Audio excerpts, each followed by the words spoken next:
JJ, the CPA here. Hope you're doing well. I am here with my co-host Anshul with the Inspire podcast. We have a special guest with us from the other side of the globe today. What we want to do is try and break down some misconceptions by going to the source. We are all about inspiring the CPA profession, those that are in accounting worldwide. This is now a global economy. Anshul, how are you today? And I'm ready to get rolling. JJ, thank you so much. You have such great energy, right? I don't think I'd ever be able to match that. So you should always introduce us. I'm Very happy. kind. I'm looking forward to talking to Jitendra. So let me introduce you to Jitendra. So our guest today is Jitendra Lakhwani. He is the co-founder of a full-service recruiting agency, Mantras to Success. They're based in Ahmedabad, India, and he is one of the most prominent upcoming voices for Indian talent in like a global space. And as JJ mentioned, we wanted to bring in guests that if you were to hire people in India, these are the people you are actually going to work with, right? So these are not thought leaders or experts that you'll never meet. Jitendra is the person I would introduce you to if you wanted to hire somebody in India. So Jitendra, thank you so much for being on the podcast and welcome. Thank you. Thank you so much, Anshul. Thank you, JJ. And Anshul, you rightly mentioned correctly that JJ is full of energy. I can sense the energy sitting here in India. So kudos to you, JJ. So, no, matching up this brilliant energy that you bring into the room. And Anshul, thank you for introducing me in such a fantastic way. I'm looking forward to having this conversation. I hope I can do justice and I clear a lot of misconceptions and doubts when it comes to recruiting in India and the Indian talent and workforce in general. I'm looking forward to this. Yeah, thank you for being here. And what we really have here for you today is an inside look. And what we want you to understand is that we don't have an agenda here other than to just open up communication. Anshul, will you get us rolling? You are very familiar with what he does very specifically because you work with him. I'm a practicing CPA. You are helping to basically bridge the gap in a very unusual way with June 15 Consulting, which is more about allowing the CPA to directly bring talent into their firm without necessarily having to go through a third party. So kind of kick us off with getting this inside scoop. Yeah, absolutely. So Jitendra here, he owns a recruiting agency in India. And when I was working with my first client, first CPA firm, I was new as well, right? In this thing. I was like, how do I find a recruiter I can trust?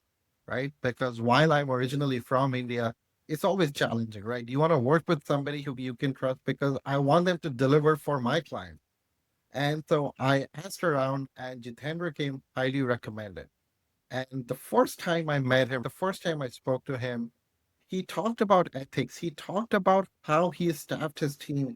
He talked about how he wants to make me look good for my clients. And that to me was very important because he understood what's at stake. And when you're doing business like globally, you want to make sure that the other person understands what's in it for you, right? You can find a dozen recruiters, you can find so many recruiters, right? But finding a one who understands what this part of the world expects, that to me was very appealing about him. Jitendra, I don't want to step on your toes, right? But tell us a bit about what you do and how you work with international clients like ourselves. Sure.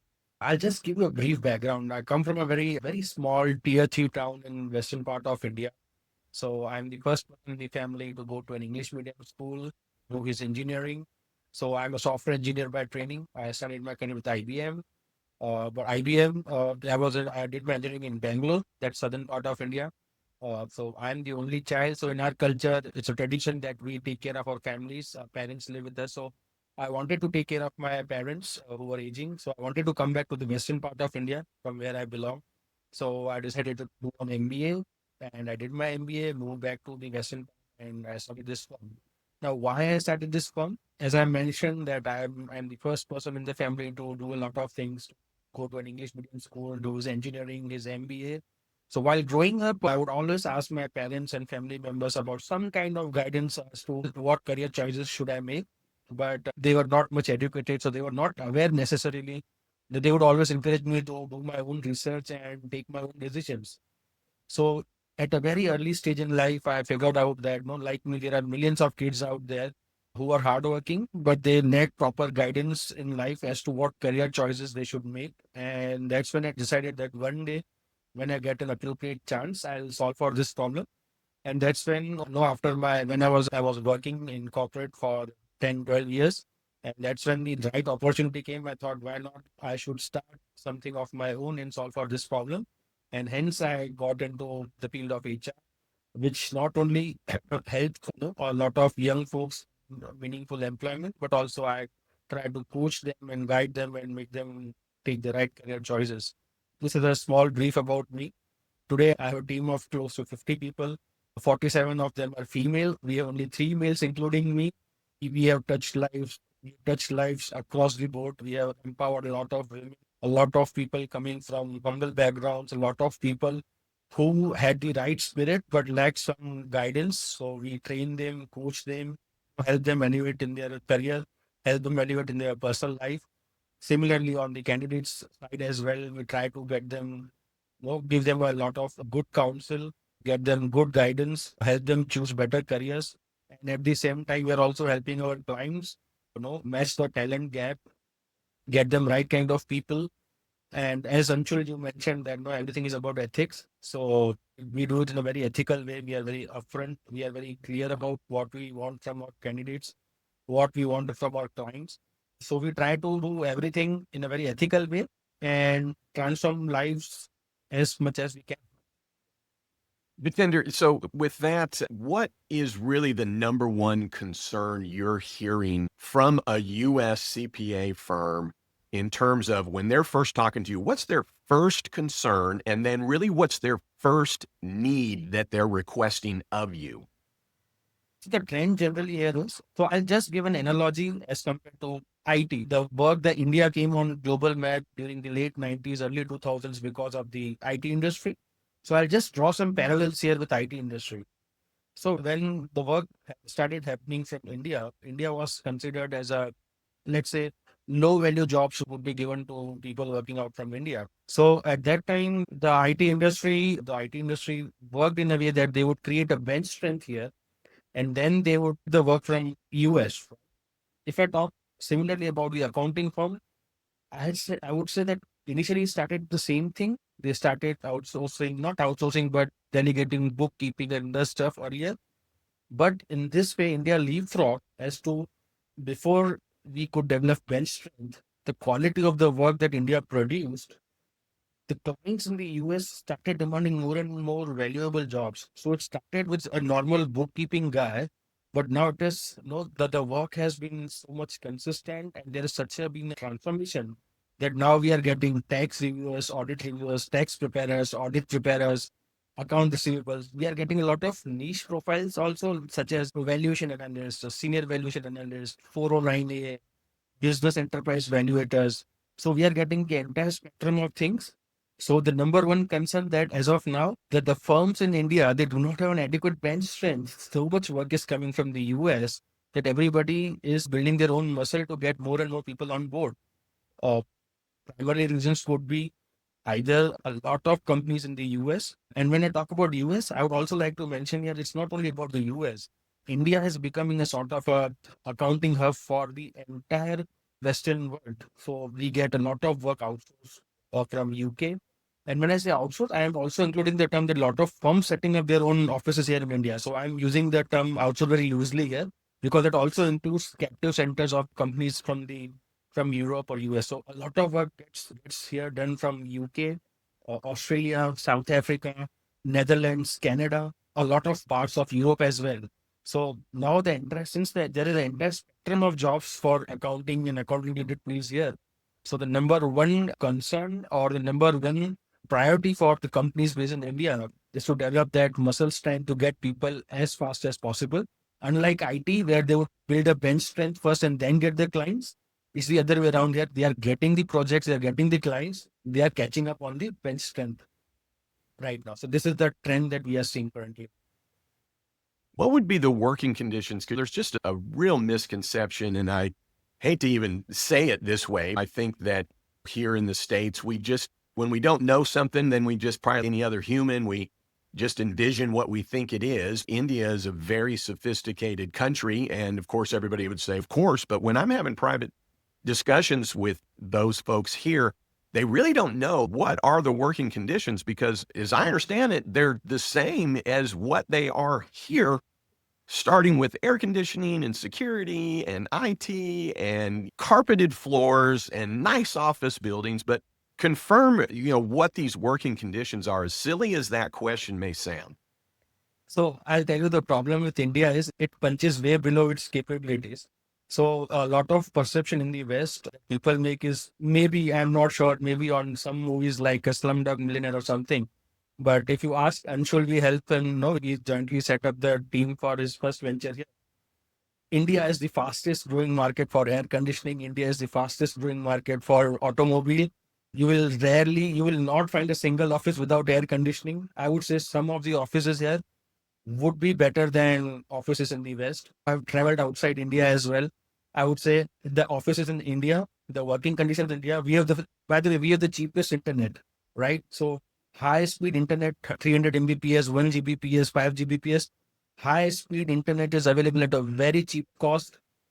Teas, coffees, cafeterias, comfortable seatings. I would say office in India can match any other office across the globe. So people who have not seen this maybe not be aware of the working conditions in India, but the working conditions in India are on par with any other office in the globe, across the globe. I can vouch So for that. that's a very interesting point, right? JJ, this is so I think the thing with India is, right, because of the massive population, like it's Yeah. 1.5 billion people, right? Every small thing gets a very big, it happens at a very big, large scale. So Yes. I'll give Yes. you an example. Outside the US, India has the highest number of English speaking people, right? Yep. People who speak English as their first language. 265 million people in India speak English as their first language. Now, that is like out of 1.5, that's less than 15-20%. But in terms of absolute numbers, it becomes huge. Yep.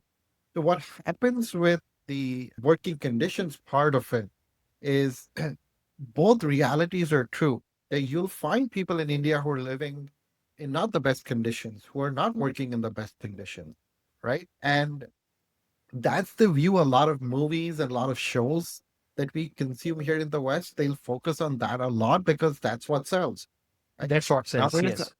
another portion of India where I would say the standard of living is at par, as Jitendra said, or even better than what we have here.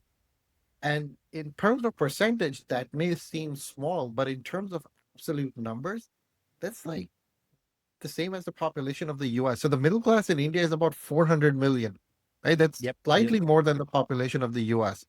So yes, Yep. you have 400 million middle class people. Yes, you have millions of poor people as well. So the India we are going to interact with, their working condition, their lifestyle is going to be at par with what we have here, So, if not yep. better. So I'll give you one more stats. Look, India has, I think, 900 million plus smartphone users. India has 110 million plus broadband users. Now, this broadband or the internet they can use on mobile. They may not be using internet traditional on a laptop or a desktop, but they will be using it on a mobile on a 5G high speed internet connection. So India is changing at a very rapid pace. I think the movies people have seen in the West in early 2000s, like I mentioned Slumdog Millionaire or some other movies, that's the story of the past. In last 20 years, India has metamorphosed in a lot of things. India has in fact leapfrogged in a lot of things in terms of technology as well. I was reading a stat that in last 15 years or so, I think 600 million people have been uplifted from above from the poverty, and they have been shifted to the middle class. So that the hunger there to improve the lifestyle, to get skilled, to climb the ladder in terms of lifestyle is there, and India is transforming at a very rapid pace. And imagine this, that India's population is 6 times the population of US. So whatever the government rolls out, it's 6 times in scale of what a typical plan would be rolled out in the US, right? So it may take us time to reach to everybody, to the last guy sitting at the edge of the border, but it does reach there for sure.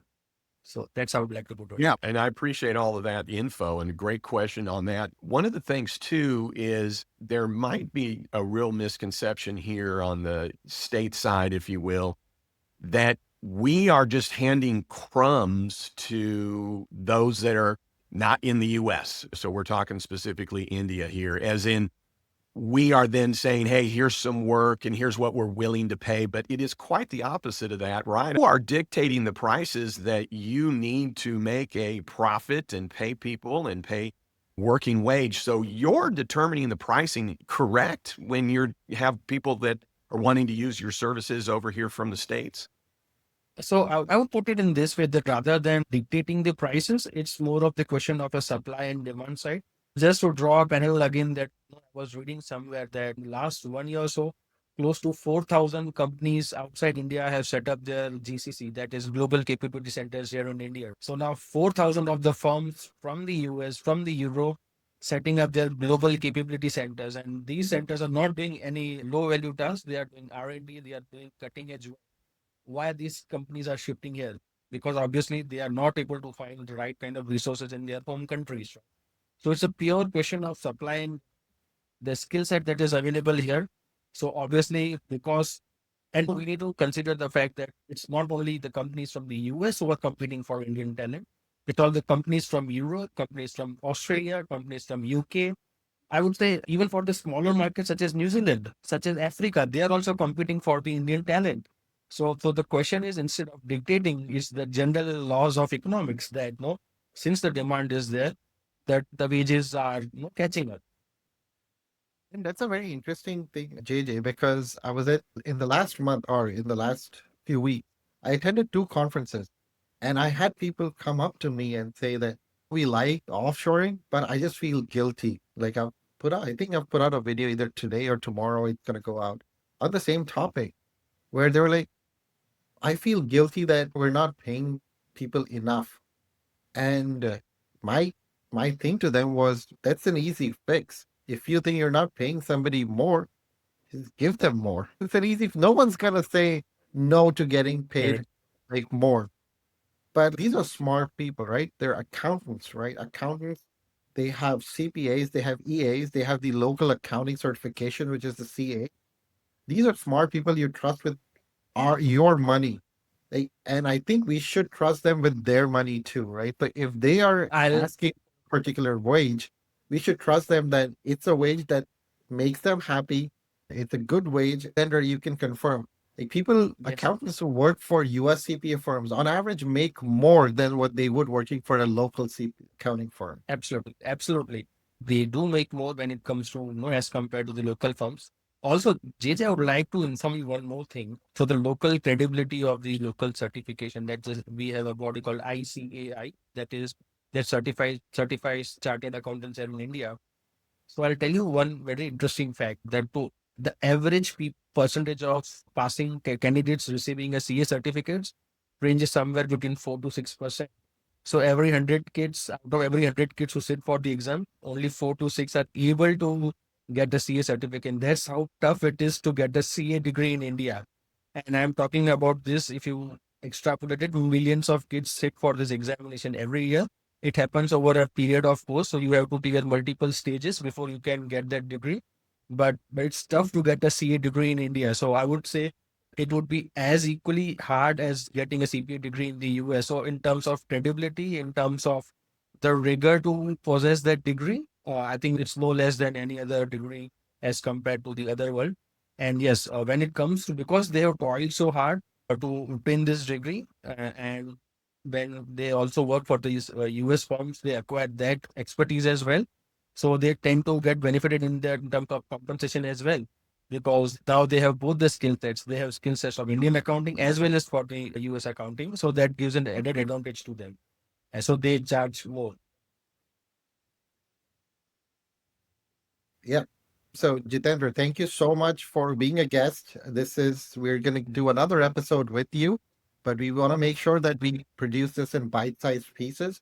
So, thank you so Sure. much to our audience. Thank you so much for tuning in. My Thank co you. host, AJ, the CPA, always a pleasure recording with you. So, thank you so Thank much. you. Thank you. We'll see you on the next one. Thank you.